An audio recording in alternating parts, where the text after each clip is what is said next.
અચ્છા, તો માનો કે મને કોઈ મેસેજ મોકલેલો છે, તો એ ગાંધીજી વિશે એમને મોકલેલું એ ખરેખર સાચું છે કે ખોટું છે, અથવા તો શું છે એનો મારે રેફરન્સ શોધવો હોય તો એ હું કઈ રીતે શોધી શકું?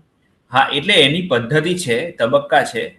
ખાલી એટલું પહેલા તો સ્વીકારવું પડે કે આ 2 મિનિટની મેગી નથી.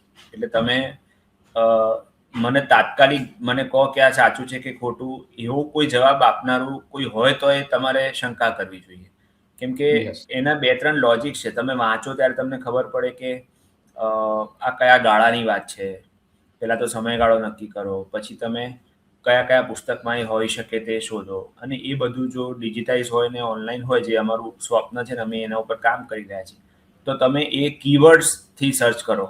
મૂળે તો આખો જ ડેટા ડિજિટાઇઝ હશે ત્યારે વોટ્સએપમાં મળેલી વસ્તુ તમે સીધી સર્ચથી જ શોધી શકવાના છો કે આ અરે વાહ, બહુ ગાંધીજી છે સરસ. કે હા. નહીં. હા, હા, એટલે હા, ત્યાં આ સરસ તરત છે. જ એનો યસ. નિવેડો યસ. આવી જશે એમ. પણ પછી યસ. યસ. અમુક બેસિક નોલેજ તમે જો હોય